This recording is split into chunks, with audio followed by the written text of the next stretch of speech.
Hey everybody, welcome back to the Cosmic Crusade podcast. I am your host Jay, hoping you're having a wonderful day wherever this video may find you. Hey, hi, what's up? How are we doing today? What's up? What's the vibe? You know how we do it. You know I gotta hit you with my high-low water buffalo. You know we're gonna dive into the life updates and get you going. So for the high of my life since our last episode, I would say that it has been organization.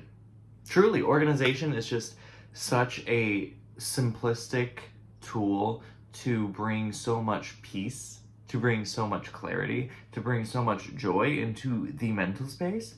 And I have really just been cracking the whip on my house and like getting everything into shape. And I'm like, okay, we have to organize. Everything has a home. I want to like visually see clean. I want to visually see put away, you know? And, you know, like I was saying in the last episode, with it being fall, with us hitting the fall time, this is the time for change, baby. This is the time for change. So I was thinking a positive change that I could be making is getting more on it and being less lazy about the organization and the cleanliness and like the clutter. The clutter. Girl, you know the clutter really clutters the mind too, yeah? Like seeing the clutter in the house, I don't want it. Because listen, you come home after a long day of work and like if you're like me and like you work in the nighttime, you're using the daytime to work on putting away the clutter or household chores or exercising or whatever. That's your time to do your things. And like it really is like so daunting, so dementing to come home after like you have your time, then you go and give a company your time, and then you come home back to your space, back to your time, but then you have things to do and you see things, like seeing the physical objects. It's just like, wow, that's a task, that's a task, that's a task. And kind of in a way, it could lead to like, the rumination is what I'm speaking on, can lead to a paralysis of sorts, in the sense of, I don't want to do it. I've already put so much brain space into it that now I've drained myself of like the actual energy to get up and go do it. So we've just been pushing through, persevering, and doing it recently, and everything's better. Everything feels better. Everything looks better, you know? So that's been a wonderful, wonderful little thing. My low, though, is, listen, the dryer, mayhaps she's not doing her job. The dryer may be not drying. That's very unfortunate. I'm like, okay, this was a free dryer. Like, it came with the house. I didn't have to buy it. So, like, yay. But, like, also, honey, it's been 1 year. What do you mean? What do you mean huh? It's been 1 year. So, listen, if working for the siren has taught me anything, it's turn it off and turn it back on will solve 90% of the problems. Turning it off and turning it back on did not solve this problem, unfortunately. But also, working at the siren, I am my install technician. I know how to fix like nearly every piece of equipment. I know how to take it apart in a certain way. That type of thing. Like over the years, I've just seen it happening, seen the technicians fix it, and like learned and adapted, so I don't have to call them as much. And that type of thing. So I'm not a stranger to taking things apart and then like putting them back together type of deal. But wow. The nitty-gritty that has to happen.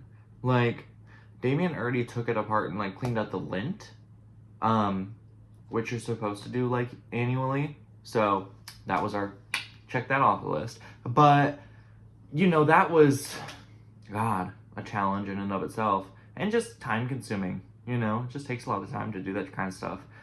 Like completely take it apart, take the drum out, and like it's just everything. And then of course it doesn't perfectly fit together in the way that it should, so you're gonna hold it and force it together while you screw it in, and it's a whole thing. But so we checked the lint, done, not the problem, still not functioning in the way that it should. And what I mean when I say that my dryer is broken is that it's just not heating. Like it's still tumbling, it's still blowing air, it's still like timing, like if we put it on the timer it'll stop itself. So yeah, really cool, really awesome. And then like I checked the electricity, like I got a meter reader, little boop boop, and I guess that like if it's not getting enough power that it won't heat. That wasn't the problem. Now I'm gonna check the fuse, and then like the heating element itself, whatever that is. I don't really know, okay? I don't understand appliances. That's not my field of expertise. I'm researching and tearing it apart myself. So that's really been not great. And of course,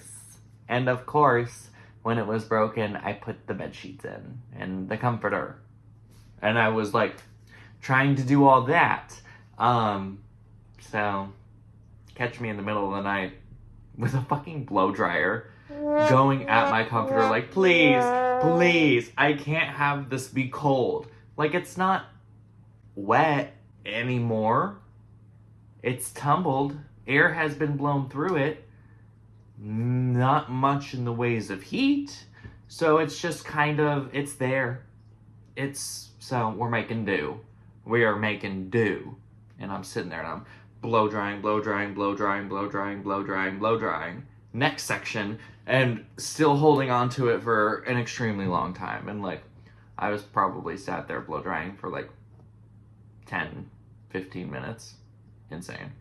Absolutely insane. So yeah, the dryer, we've got a couple more things to check on it. I just don't have the brain space to do that today. Before I go into work, I want to film this episode because I've been wanting to film this episode like the entirety of this week, and now it's Friday. Ain't that how it goes, though? Isn't that how time, it just flies, dude. It freaking flies anymore. I don't get it. Remember when I was a kid sitting in class and an hour felt like, oh, half the day. I miss that. I guess not all the time, you know? Like at work, I want time to go fast, but at home, I want it to go slow so we can enjoy our lives.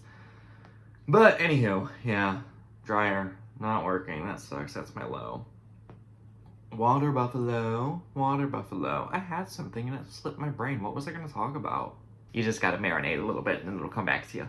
I have been working on my attachment style. You know about your attachment style? Which attachment style are you? Are you anxious? Are you avoidant? Are you dismissive? Are you secure? Are you healed? Crazy. It's crazy. Also, I was ordering a workbook off of the interwebs to run through and like aid me in understanding self and like the attachment and the root cause and working through healing it. And lo and behold, I didn't pay close enough attention because listen, I am avoidant. I am the avoidant attachment style. My boyfriend, he's anxious attachment style, but I am avoidant. So when I'm looking at the book and it's the same art style, same cover style, everything, and it says anxious attachment, I was, just not paying close enough attention. I said, yes. I want an attachment workbook. Let's do it now. Go. And then it came, and I said, oh, awesome. This is here. I'm excited. And I sit down. I still didn't notice. I don't know, man. I just was not paying attention to this thing. And I'm reading it, and I'm like, oh, wait. What do you mean this is how your anxious attachment style shows up in childhood? What do you mean? Anxious? Whoa! And so then it hit me, and I said, oh, that's an oopsie daisy. I showed my boyfriend, and I was like, hey, look. Do you see that?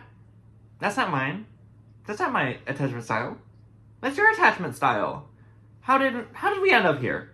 How did this happen? Oopsie daisy. And I said, well, like I could like send it back, but like also, hey,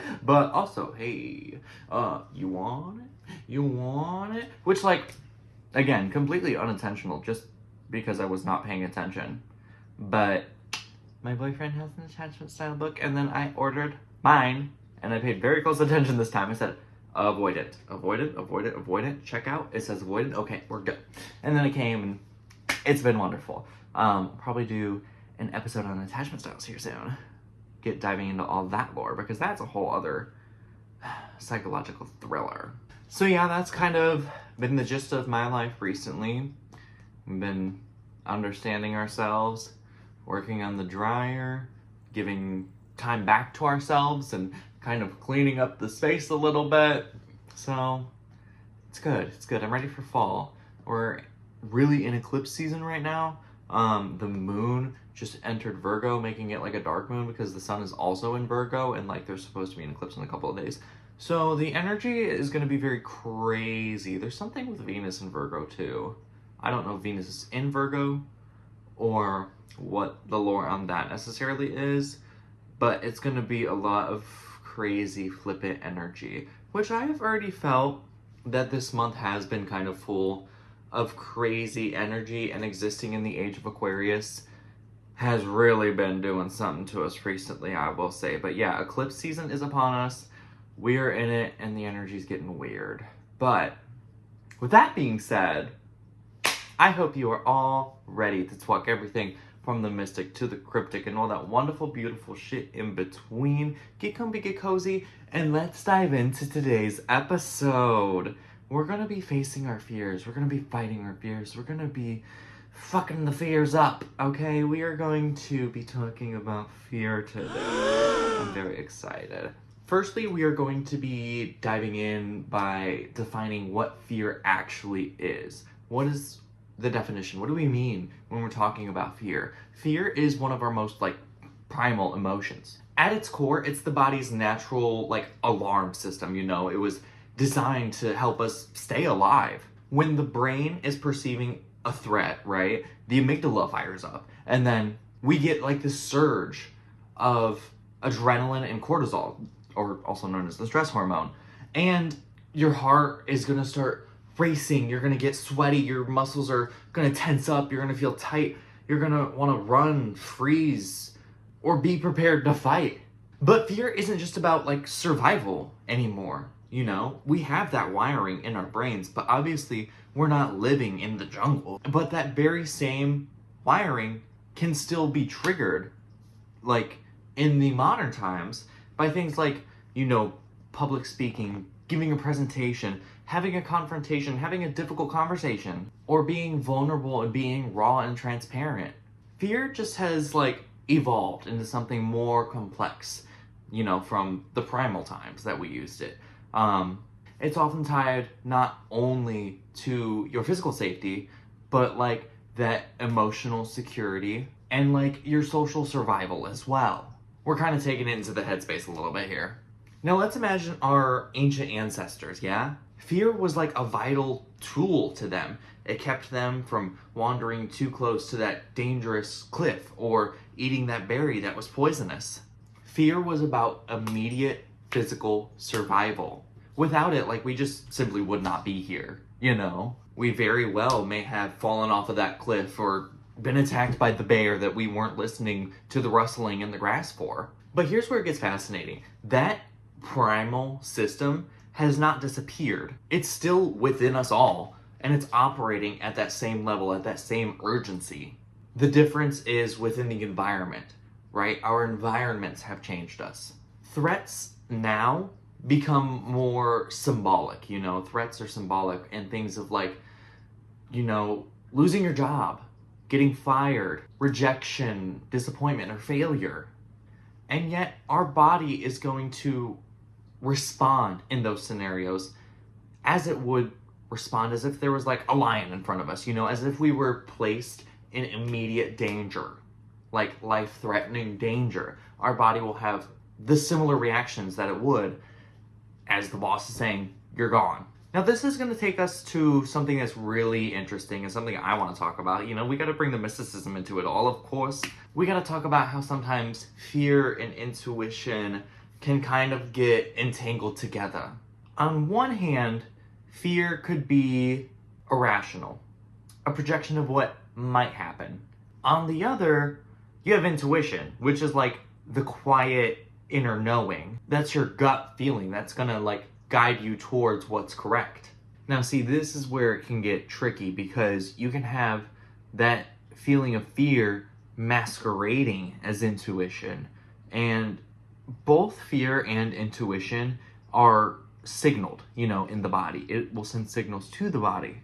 You'll have fear more so living in the chest, and then your intuition, you're going to feel that as your gut feeling, yeah? And even taking it deeper, when intuition is signaling to you, it feels calm. Made no sense. It's steady. Even when it's warning you, it's calm and steady. Where fear is always going to kind of feel like chaos and urgent and like 911 right now, and it's just going to be loud. So learning to discern between the two is an important skill. It teaches us to know when to listen to this sort of more primal instinct and when to recognize it as just an overactive alarm, something that's just it's going off again. Now, fear isn't all bad, Fear is not always going to be a negative thing. In fact, it can be a teacher. There are things to be learned from fear. It shows us where we feel vulnerable, where we're stepping outside of our comfort zone, and where growth is possible. And you have many of the spiritual beliefs and psychological beliefs that point to fear as being this teacher and showing us more so of like, okay, where does the work need to be done? What do we need to be putting our focus into, And think about this. Courage does not exist without fear. We're talking about like two different faces of the same coin type of deal. Bravery isn't the absence of fear, more so the decision to move forward despite it. Fear, in a way, gives meaning to our most courageous acts, even. Now let's bring anxiety into the conversation. We can't talk about fear without talking about anxiety. They're like cousins, They're like close cousins. We're connected, but we're not the same. Fear usually has like an object, the shadow in the corner, the car that's getting a little too close to your lane, a conversation that you've been meaning to have that you anticipate being difficult. There's something that's like a clear trigger for your brain to point to and be like, that's scary. That is inducing fear right now. That's the culprit. Anxiety, on the other hand, is more like fear without a face. Fear, but I don't know where it's coming from. Fear, but where, how, why? It's the anticipation of danger that could come, that could not come, that might be there, that may not be there, but we're planning for it regardless. Instead of reacting to a present threat, anxiety is reacting to a threat that's in the future. It's our brain running simulation. What if I fail? What if they don't like me? What if something bad were to happen? It's kind of playing out all of the what ifs, what if. So in a sense, anxiety is fear, but stretched out through time. It lingers, just kind of running loops over and over and over again in your mind, and our body reacts to it. Just as if the threat that we're thinking about in the future that could happen was real and in the present. Even when there's like not necessarily anything going on in the present moment. And that's why anxiety can feel so exhausting.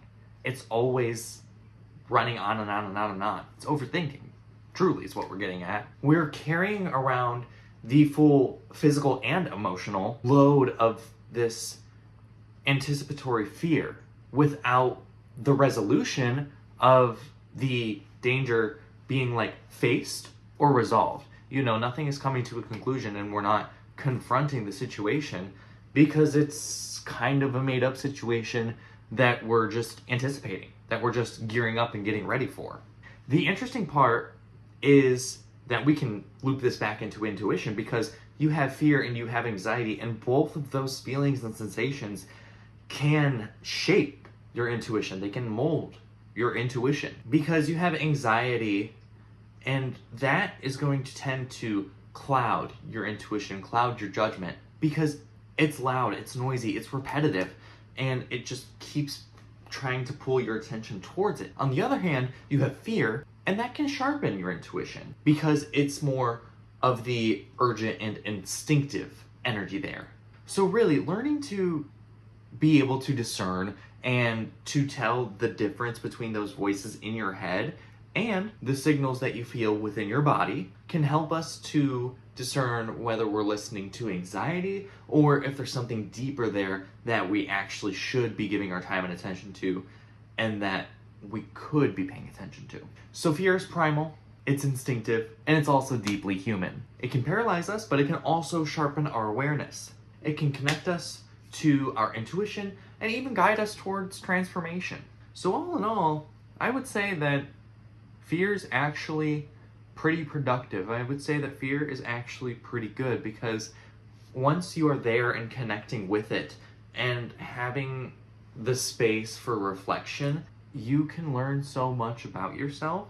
And within that, I think that you could be able to kind of set goals to just push yourself further and to achieve more and to challenge yourself in new ways and to exist within being uncomfortable. Because, you know, reflecting and thinking back on times that I was fearful and I was scared, I think that when I was challenging myself and pushing myself and saying, okay, let's just do that, the outcome was so much more rewarding in the sense of fulfillment.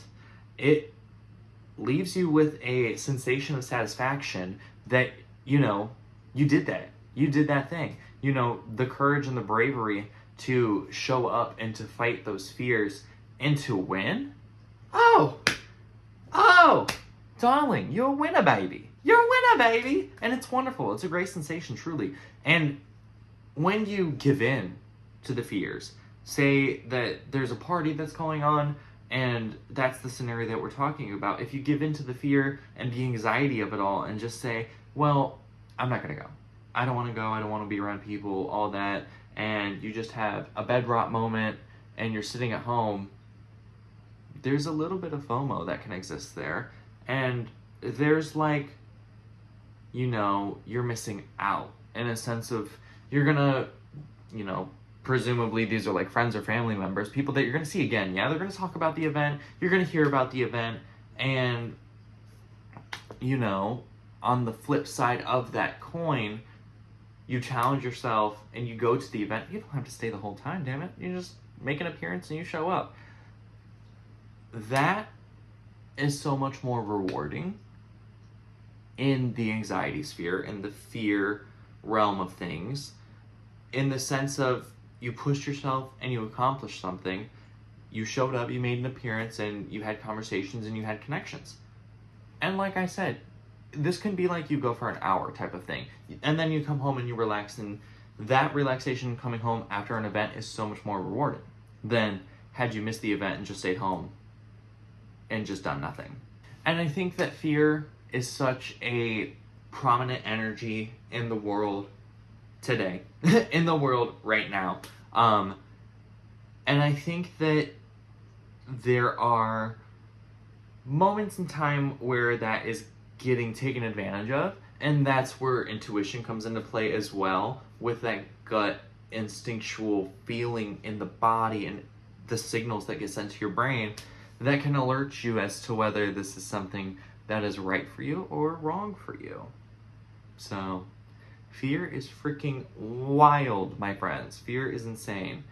But with that being said, I want to leave you with a little question, a little pondering, a little self-reflection moment, mayhaps. Within the conversation of fear, the reflective question I have for you is, what is fear showing you? Is it protecting you? Or is fear holding you back from something bigger, something better? Is it being a roadblock to your achievements? Well, thank you all for joining me on this exploration of fear.